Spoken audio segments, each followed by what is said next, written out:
Hello, जय हिंद दोस्तों। मेरे यूट्यूब चैनल पर आपका स्वागत है। आज से हम स्टार्ट कर रहे हैं क्लास 11 मैथमेटिक्स। ओके, और आज से 1 बाय 1 वीडियो हमेशा अपलोड होगी, इसलिए मेरे यूट्यूब चैनल पर जाके आप मेरे यूट्यूब चैनल को सब्सक्राइब करें ताकि आपको हमेशा टाइम पर मेरा वीडियो मिल जाए और आप उसे पढ़ कर अच्छी तरह अपना कंसेप्ट बिल्ड कर सकें। और आज से चलिए स्टार्ट करते हैं हम पहला वीडियो क्लास 11। आप यहाँ देख सकते हैं मैथमेटिक्स, ठीक है। और हम लोग पहला चैप्टर आज पढ़ेंगे क्या, सेट्स के बारे में, ठीक है। चलिए हम लोग देखते हैं कि अगर सेट पढ़ रहे हैं तो इसमें क्या क्या हम लोग पढ़ेंगे। चलिए, पहला है इंट्रोडक्शन ऑफ सेट्स, ठीक है। इसके बारे में हम लोग जानेंगे।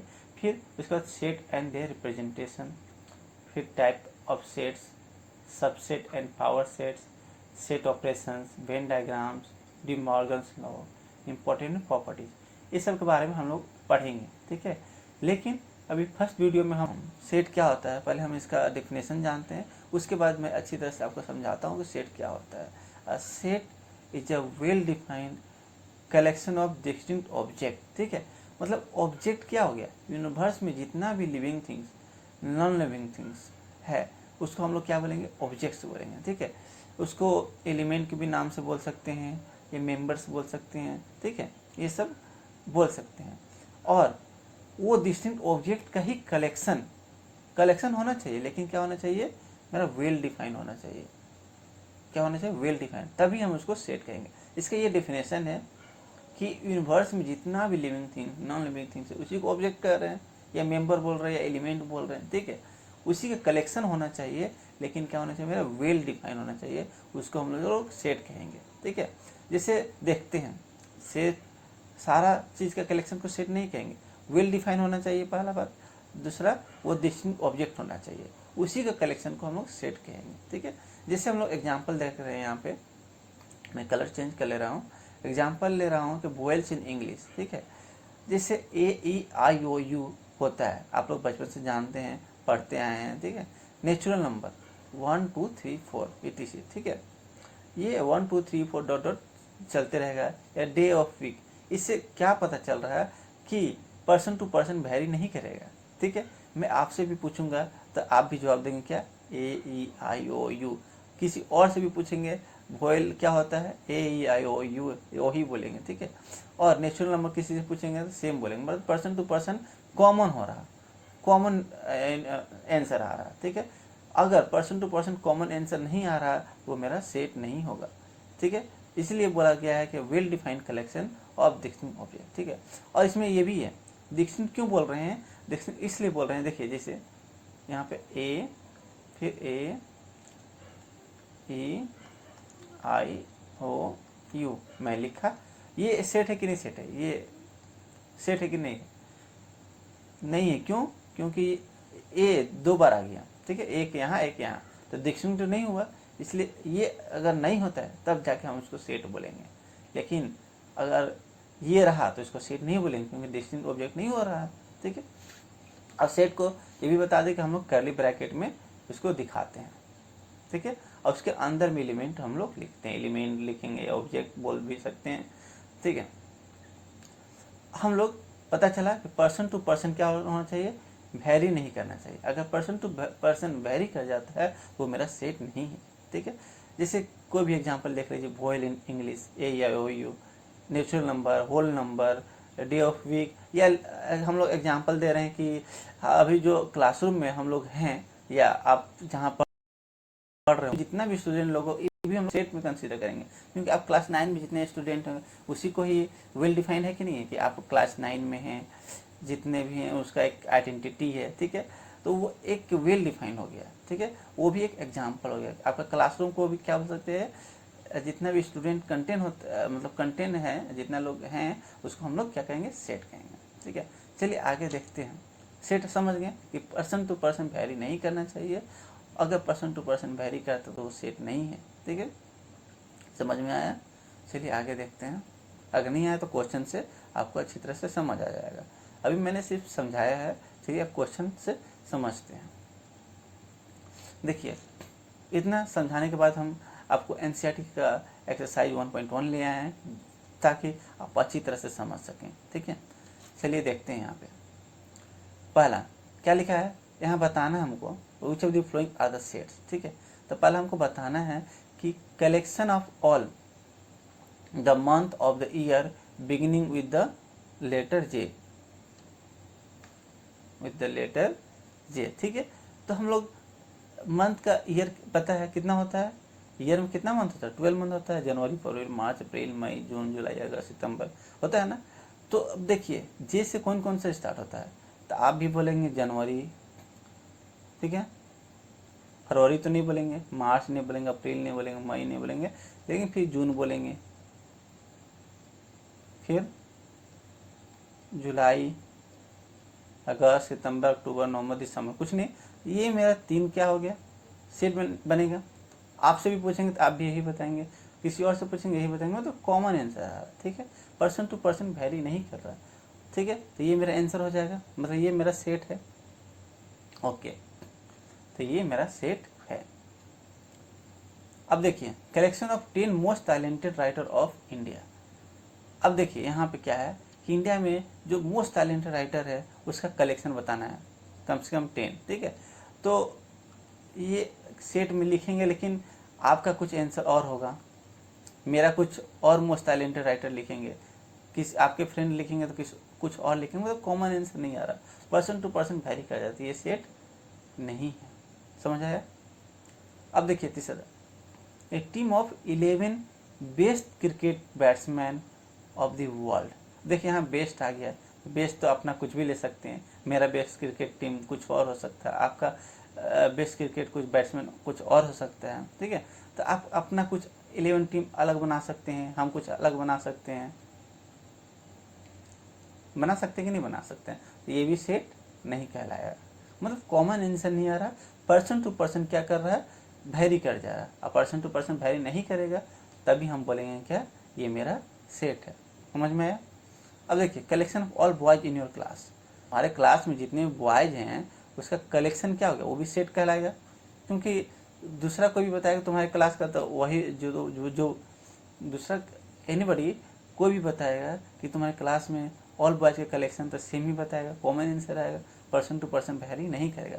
दो चीज़ देखना है, अगर सेट देखना है पर्सन टू पर्सन वेरी नहीं करना चाहिए या कॉमन आंसर आना चाहिए, तब मेरा सेट है। और पर्सन टू पर्सन वेरी नहीं करता तब मेरा सेट है, ठीक है। चलिए आगे जानते हैं और 5th क्वेश्चन को सॉल्व करते हैं। Collection of all natural number less than 100, ठीक है। Collection of all natural number less than 100। देखिए अभी ये कलेक्शन है, पहले क्या है नेचुरल नंबर 1 2 करके कितना तक जाएंगे 100, 99 तक लिखा है ना, लेस नहीं लिखा, 9 इक्वल टू नहीं लिखा है, इसलिए 1 2 3 करके 99 तक जाएंगे। और ये इसका कलेक्शन आपसे पूछेंगे, आप भी यही आंसर देंगे, आपके फ्रेंड को भी यही आंसर देंगे, मतलब ये वेल डिफाइंड है, ये कॉमन आंसर है, ठीक है। पर्सन टू पर्सन वेरी नहीं कर रहा है, तो हम बोल सकते हैं ये क्या है, मेरा सेट है। ओके, अब आते हैं एक collection of novel written by the writer Munshi Premchand. अब मुंशी प्रेमचंद द्वारा जितना भी नॉवेल लिखा गया है, तो मुंशी प्रेमचंद द्वारा जितना लिखा गया आप भी आंसर वही देंगे, वेल डिफाइंड है, हम भी आंसर वही देंगे, ठीक है। उनके द्वारा जो लिखा गया है, यहाँ पे कॉमन आंसर आ रहा और पर्सन टू पर्सन चेंज नहीं हो रहा, जिसको हम लोग सेट बोलेंगे, ठीक है। और collection of all even integer, देखिए यहाँ पे भी इवन इंटीजर वेल डिफाइंड है, कैसे 2 4 6 करके ये जितना भी आएगा ये वेल डिफाइंड है, मतलब इसमें भी क्या चेकेंगे, कॉमन आंसर आ रहा सबका। मैं आपसे पूछूंगा कि इवन इंटीजर बताओ, जितना भी कलेक्शन है इवन इंटीजर का कलेक्शन बताओ, तो आप भी वही बताओ आप भी यही बताओगे कि 2 4 6 डॉट डॉट डॉट। ओके, अब हम लोग समझ गए, और पर्सन टू पर्सन वैरी तो नहीं कर रहा है। अब set of animals living on earth, देखो अर्थ पे जितने भी लोग एनिमल्स हैं, एनिमल्स लिविंग, जितना भी एनिमल लिविंग्स है, ठीक है, हमारे अर्थ पे उसका सेट बनाएंगे तो भी मेरा ही सेट होगा, क्योंकि भी वेल डिफाइंड है। लिविंग थिंग्स, जितनी भी लिविंग थिंग है उसका एक सेट बनाना है, पर्सन टू पर्सन तो वैरी नहीं करेगा, ठीक है।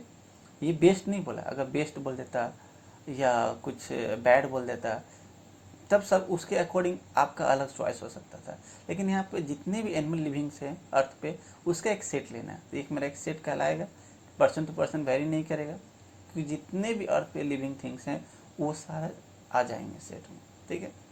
तो ये मेरा सेट कहलाएगा। अब देखते हैं लास्ट वाला, set of circles passing through the origin, ठीक है। ये भी मेरा सेट है, क्योंकि पासिंग थ्रू ओरिजिन ही होता है सेट। दूसरा सर्कल जितना भी होता है वेल डिफाइंड है, ठीक है। और वो सेट कहाँ से पास होता है, वो सर्कल, अच्छा वो सर्कल कहाँ से पास होता है, ओरिजिन से। तो ये भी मेरा सेट कहलाएगा। तो मैंने देखा कि ये मेरा सेट है। कलेक्शन 10 मोस्ट टैलेंटेड नहीं, वेरी कर जाएगा पर्सन टू पर्सन आंसर। और ये भी वेरी कर जाएगा बेस्ट क्रिकेट टीम। और ये सारा जितना भी है मेरा सेट है। ओके, समझ में आया है। चलिए और आगे जानते हैं। सेट तो अब अच्छी तरह से आपको क्लियर हो गया होगा कि पर्सन टू पर्सन अगर वेरी कर जाए तो सेट नहीं है, अगर पर्सन टू पर्सन वेरी नहीं करता तो वो सेट है। ऐसे भी समझ सकते हैं थर्ड भाषा में कि कॉमन आंसर अगर आता है सबका कॉमन आंसर आता है तो सेट है, अगर सबका कॉमन आंसर नहीं आता तो वो सेट नहीं है, ठीक है। चलिए यहाँ पे कुछ सेट का टर्म समझते हैं। जैसे सेट को तो पहला चीज़ मैंने बताया कि सेट को हम लोग कर्ली ब्रैकेट में दिखते हैं सेट। और अभी आप लोग ने जाना कि सेट क्या होता है।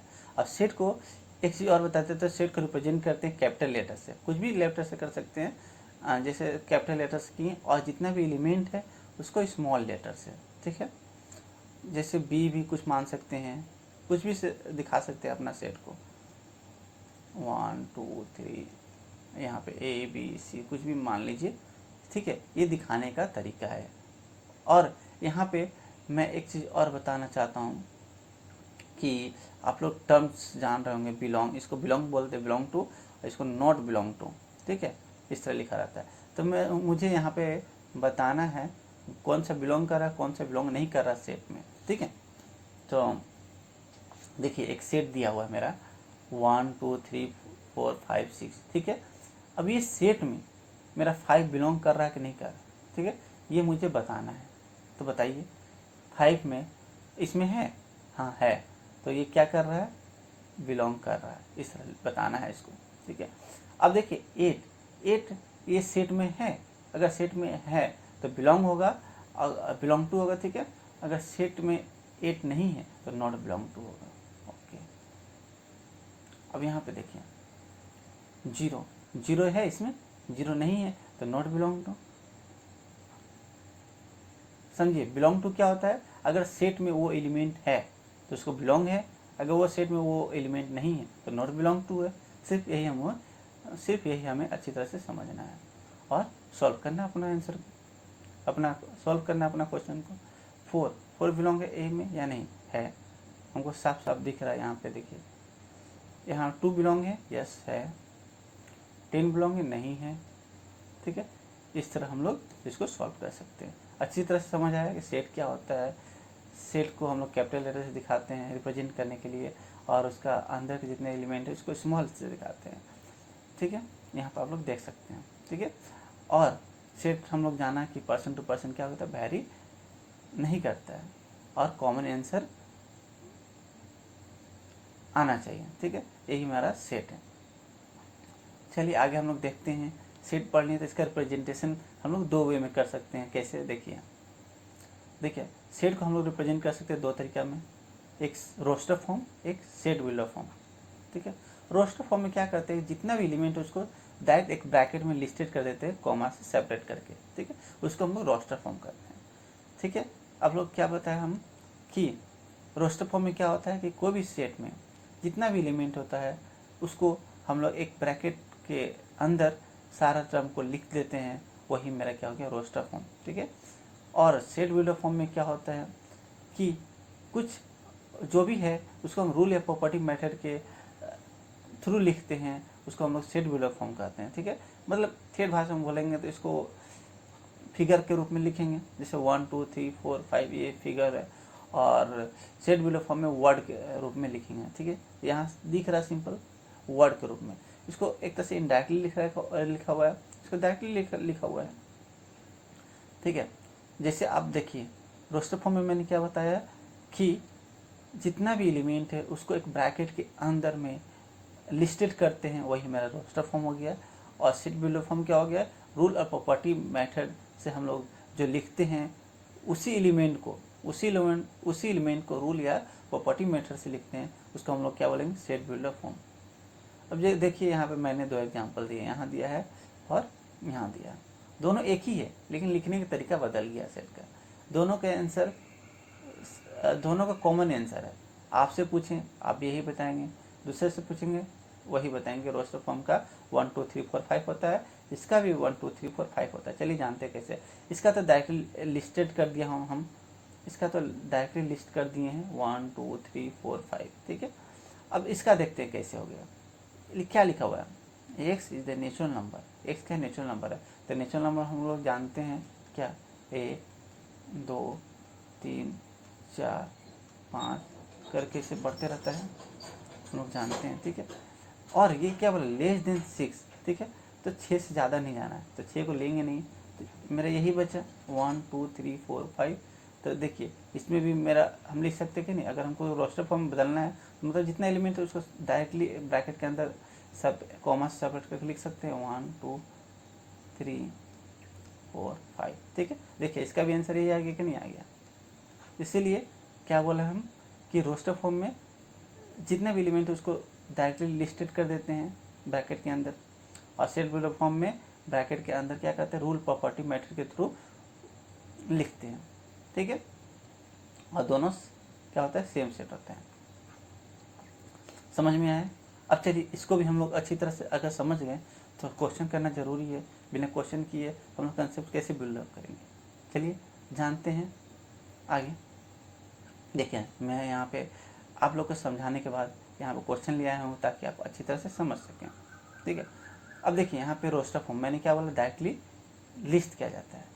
तो ये जितना भी दिख रहा है ये मेरा सेट बिल्डर फॉर्म में। अभी मैं बोला कि जितना भी अगर सेट को प्रॉपर्टी के थ्रू या रूल के थ्रू लिखा जाता है वो सेट बिल्डर फॉर्म है, प्रॉपर्टी या रूल मेथड के द्वारा लिखा हुआ तो सेट बिल्डर फॉर्म है। मतलब ठेठ भाषा में बोलेंगे तो वर्ड में लिखा हुआ है, सारा वर्ड में लिखा हुआ है, तो ये मेरा सेट बिल्डर फॉर्म है। चलिए इसको बदलते हैं कौन सी में, रोस्टर फॉर्म में, ठीक है। किसमें, रोस्टर फॉर्म में। तब देखिए क्या लिखा है, एक्स इज इंटीजर। इंटीजर हम लोग जानते हैं ना, क्या जानते हैं, यहाँ पे 0, इधर -1, इधर -2, इधर -3, ठीक है। इधर 1 2 3 डॉट डॉट चल जाएगा, इधर भी जाएगा, ठीक है आगे तक। अब यहाँ पे देखिए क्या लिखा है, इंटीजर इसी को बोलते हैं ना। अब इसको में क्या बोला है कि -3 से, तो -3 यहाँ है, इससे बड़ा होना चाहिए, मतलब -3 को नहीं ले सकते हैं, ठीक है। -3 को नहीं ले सकते, एक मान सेट लिए ए, -3 को नहीं ले सकते क्योंकि उससे बड़ा बोला है एक्स, तो -2 होगा, ओके। फिर कॉमा सेपरेट करना है, फिर -1 भी जाएगा, 0 जाएगा, 1 2 3 4 5 6 7 ले सकते नहीं, 7 से छोटा बोला हुआ है, 7 ले नहीं सकते हैं। तो ये मेरा क्या हो गया, रोस्टर फॉर्म, ठीक है। ये भी सेम लिखा हुआ है लेकिन इसको रूल और मेथड के थ्रू लिखा गया है, इसलिए इसको सेट बिल्डर फॉर्म बोलते हैं। ये क्वेश्चन जो लिखा हुआ है, ठीक है। और थर्ड भाषा में अगर वर्ड में लिखा है तो सेट बिल्डर फॉर्म, अगर हम लोग सारे एलिमेंट को लिस्टेड किए हैं, ठीक है, ब्रैकेट के अंदर, उसको हम लोग क्या बोलेंगे, रोस्टर फॉर्म, ओके। अब आते हैं देखिए सेकेंड, फर्स्ट हो गया, अब सेकेंड में आते हैं। क्या लिखा है, x is natural number less than 6। क्या लिखा है, x is natural number less than 6। फिर आगे नेचुरल नंबर 1 से स्टार्ट होता है, 1 2 3 करके स्टार्ट होता है, ठीक है। तो हम लोग जानते हैं स्टार्ट करते हैं b = 1 2, रोस्टर फॉर्म में लिख रहे हैं क्योंकि डायरेक्ट एलिमेंट को हम लोग ब्रैकेट के अंदर लिस्टेड करते हैं, ठीक है। 1 2 3 4 5 6 लिख सकते हैं, नहीं 6 से छोटा लिखा है। 6 कब लिख सकते थे, जब लेस देन इक्वल टू 6 लिखता तब लिख सकते थे, ठीक है। ये मेरा सेट हो गया। अब आते हैं सी, थर्ड में, X such that X is 2 digit natural number. X क्या है, 2 डिजिट नेचुरल नंबर है, such that sum of the digit is 8, ठीक है। तो अब देखिए यहाँ पे हम क्या मानेंगे कि 2 डिजिट जोड़ के कितना आना चाहिए, 8 आना चाहिए। देखिए पहला नेचुरल नंबर 1 होता है, 1 मानते हैं। चलिए दूर दूर इसको बनाने का सबसे आसान तरीका 1 2 3 4 5 6 6 7 8। ओके, अब देखिए एक 2 डिजिट लेना है तो एक और क्या लेंगे कि 8 आ जाएगा, तो 7 लेंगे तो 7 1 8 हो गया। ठीक है, 2 में क्या लेंगे 6 लेंगे, 6 2 8 हो गया, एक नंबर, ये 2 नंबर हो गया। अब 3 में क्या लेंगे 8 आ जाए 5।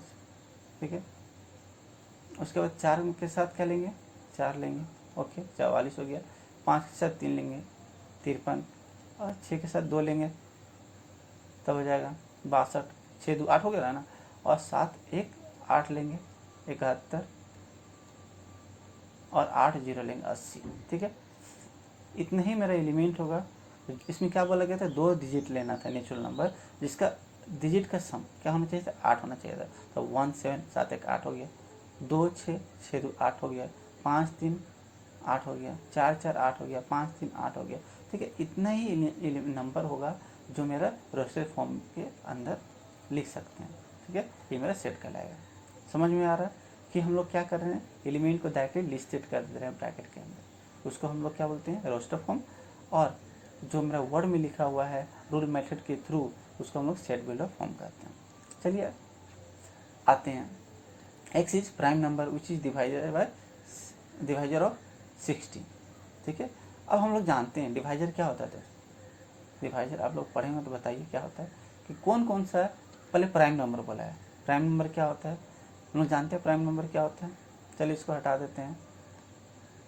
देखिए प्राइम नंबर क्या होता है, 2 जो खुद से कटे या 1 से कटे उसको हम लोग प्राइम नंबर बोलते हैं। ये 2 से कटेगा, खुद से कट रहा है, ये 1 से कटेगा। 3 ये भी 1 से कटेगा, नहीं तो खुद से कटेगा। 4 4 तो नहीं होगा क्योंकि 1 से भी कटेगा, 2 से भी कटेगा, 4 से भी कटेगा। 5 को मतलब 1 से कटना चाहिए और खुद से कटना चाहिए। ठीक है, ये हो गया 2 3 5। 6 नहीं होगा, 7 होगा, 8 नहीं होगा, 9 नहीं होगा, 10 नहीं होगा, 11 नहीं होगा, 12 नहीं होगा, फिर इसका 13 आ जाएगा, फिर 17 आ जाएगा। इस तरह ये आते जाएगा। ठीक है, अब यहाँ पे हम लोग देख सकते हैं डिवाइजर क्या बोलते हैं, कौन कौन प्राइम नंबर, तो प्राइम नंबर यही सारा है। ठीक है, प्राइम नंबर यही सारा है, वो डिवाइड कर रहा है 60 को। तो हम लोग यहाँ पे एक डी लिए सेट, हम ब्रैकेट के अंदर 2 डिवाइड करते हैं 60 को, हाँ करता है, तो हम लोग 2 लेंगे। ठीक है, 3 डिवाइड करता है 60 को, हाँ करता है।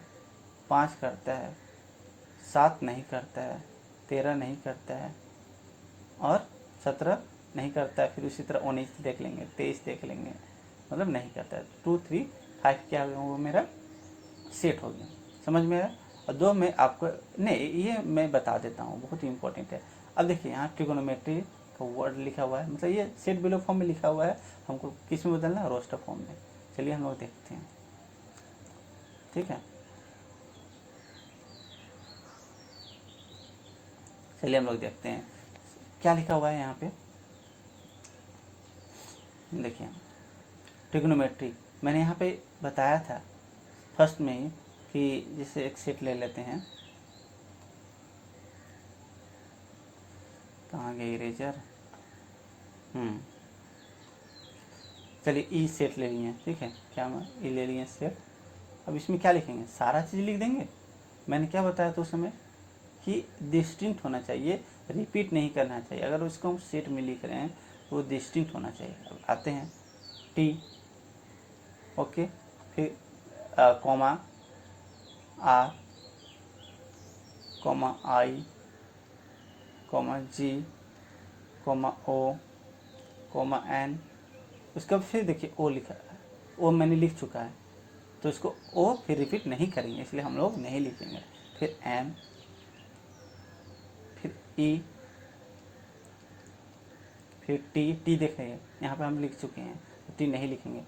आर भी लिख चुके हैं, आर नहीं लिखेंगे, सिर्फ वाई।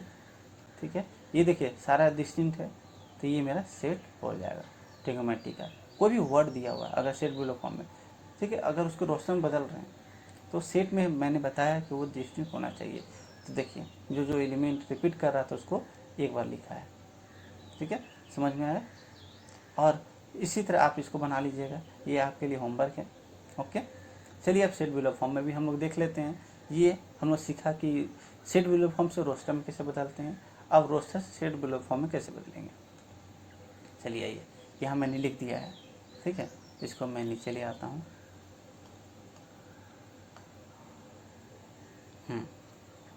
अब देखिए यहाँ पे मैं आपके लिए क्वेश्चन इसलिए ले आया हूँ कि आप, ताकि आप पढ़ने के बाद अच्छी तरह से क्वेश्चन कर कर आपका कॉन्सेप्ट बिल्डअप हो जाए, ठीक है। अब चलिए देखते हैं। यहाँ लिखा हुआ 3, 6, 9, 12, ये रोस्टर फॉर्म है ना। इसको हम ए मान लेते हैं। तो इसको अब सेल बिलो फॉर्म में क्या लिख सकते हैं, याद रखिएगा कैसे लिखते हैं। देखिएगा कैसे लिखते हैं तरीका।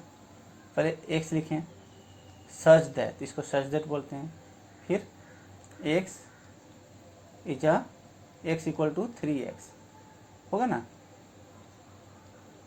ठीक है। देखिए X such that X equal to 3x, और एक्स क्या है मेरा नेचुरल नंबर। एक्स क्या है, नेचुरल नंबर, एंड एक्स कहाँ तक जा रहा है। देखिए 1 डालेंगे, नेचुरल नंबर है तो 1 से स्टार्ट होता है ना, ये नेचुरल नंबर है एक्स, तो 1 से स्टार्ट होता है। तो 1 डालेंगे तो देखिए 3 आ जाएगा, 2 डालेंगे तो 6 आ जाएगा, 3 डालेंगे तो 9 आ जाएगा, 4 डालेंगे तो 12 आ जाएगा। और उसके बाद 5 डालेंगे तो 15 आ जाएगा। लेकिन मेरा ये सेट में तो है नहीं, तो हम क्या लिखेंगे यहाँ पे, एक्स लेस देन 5, ठीक है। इक्वल टू नहीं होगा, क्योंकि इक्वल टू आ जाएगा तो वो भी सेट में आ जाएगा, इसलिए हम इसको हटा देते हैं, ठीक है। समझ में आया कि x इक्वल टू 3x लिया, एक हम सेट लिए x लिए, ठीक है। उसमें इक्वल टू 3x इसलिए लिखा है क्योंकि ये 3 का मल्टीपल है। देखिए 3 का मल्टीपल है, 3 इंटू 1, 3 इंटू 2, 3 इंटू 3, 3 इंटू 3 और 3 इंटू 4 है ना। तो इसलिए 3x लिखा कि x वैरी कर रहा है, और उसकी जगह नेचुरल नंबर मैंने डाल दिया, और x लेस देन 5 है, ठीक है। अगर 5 के बराबर भी कर देते हैं तो वो सेट में आ जाएगा, लेकिन यहाँ तो सेट में नहीं है। समझ में आया सेट बिलो फॉर्म लिखना। इसी तरह आप इसको बताइए, इसको हम बी सेट मान लेते हैं, ठीक है। अब यहाँ पर देखिए, पहले कोशिश कीजिए, 2 है, फिर 4 है, फिर 8 है, फिर 16 है, क्या हो रहा है, दिख रहा है कि 2 का पावर बढ़ रहा है। फिर 2 का पावर 1 किए तो 2 हुआ, 2 का पावर 2 किए तो 4 आ गया, 2 का पावर 3 किए तो 8 आ गया, 2 का पावर 4 किए तो 16 आ गया, आगे कितनी आ गया। तो क्या लिखेंगे, X such that X equal to 2 का पावर n मान सकते हैं, ठीक है। 2 का पावर n, और n क्या है, फिर लिख देंगे n इज नेचुरल नंबर, ठीक है। एंड नेचुरल नंबर तो सारा तो नेचुरल नंबर तो नहीं ना है, कितना तक है, 1 डाले हैं, जब 1 पुट किए तो 1 आया, 2 पुट किए तो 4 आया, इसमें 3 पुट किए तो 8 आया, 4 पुट किए तो 16 आया, 5 पुट किए तो 32 आया। अब 6 पुट करेंगे तो इसमें आएगा, सेट में नहीं आएगा, इसलिए less than 6, x less than 6, ठीक है। ये मेरा सेट हो गया। या यहाँ लेस देन इक्वल टू 5 भी लिख सकते हैं, ठीक है। ये 6 से छोटा बोला है तो 6 तो ले नहीं सकते, 5 ही तक ले सकते हैं, ऊपर से ये नेचुरल नंबर है। एक और बताते हैं, 2 आप लोग के लिए होमवर्क रहेगा, ठीक है। चलिए इसको हम लोग सी सेट मानते हैं। अब यहाँ पे देखिए क्या हो रहा है, 5 का पावर 1, 5 का पावर 2, 5 का पावर 3, 5 का पावर 4, इस तरह हो रहा है कि नहीं हो रहा है। तो इसको आपको, आपके लिए होमवर्क है, ये वाला आपके लिए होमवर्क है, मैं ये बता देता हूँ तब। ये भी तो ईजी है, लास्ट वाला बता देता हूँ, ये 2 आपको होमवर्क रहेगा, ये और ये, ठीक है। अब लास्ट वाला देखिए क्या है, इसको है तो फिर क्या करेंगे, पहले इसको हम ई सेट मान लेते हैं, एक्स सच दैट एक्स इतना लिखिएगा, उसके बाद इक्वल टू, अब देखिए यहाँ पे 1 4 9 क्या हो रहा है, 1 का स्क्वायर 1, 2 का स्क्वायर 4, 3 का स्क्वायर 9, ठीक हो रहा है ना। तो 2, 1 का पावर 2 मानेंगे, क्योंकि 1 अगर पुट करते हैं तो 1 आएगा, 2 पुट करते हैं तो 4 आएगा, 3 पुट करते हैं तो 9 आएगा, ठीक है। लेकिन क्या रखेंगे हम लोग, एक चीज़ क्या है, नेचुरल नंबर, सेम एंड क्या है, देखिए एक चीज़ नेचुरल नंबर हो गया, और कहाँ तक रखेंगे, सारा तो नेचुरल नंबर नहीं ना होगा। 1 रखें तो 1 आया, 2 रखे तो 4 आया, 3 रखे तो 9 आया, करते करते 10 रखेंगे तो 100 आएगा, 11 रखेंगे तो पार हो जाएगा ना, सेट में मतलब नहीं आएगा। तो क्या लिखेंगे, x लेस देन 11, इस तरह भी लिख सकते हैं, नहीं तो x less than equal to 10, ये भी लिख सकते हैं। ठीक है, दोनों सेम है। ये जो आपको दिए हैं वो ये दोनों आपके लिए क्या है, होमवर्क है, आप अच्छी तरह से करके आइएगा। और हम लोग अगले क्लास में क्या पढ़ेंगे, टाइप ऑफ सेट्स के बारे में पढ़ेंगे, उसमें नल, इम्पटी सेट, सिंगलटन सेट, ठीक है, फाइनाइट सेट, इनफिनाइट सेट, और हम लोग finite set, equal set, equivalent set, और ये क्वेश्चन करेंगे। ठीक है, आज के लिए बहुत बहुत धन्यवाद, और चलिए मिलते हैं अगले क्लास में। Thank you so much. जय हिंद।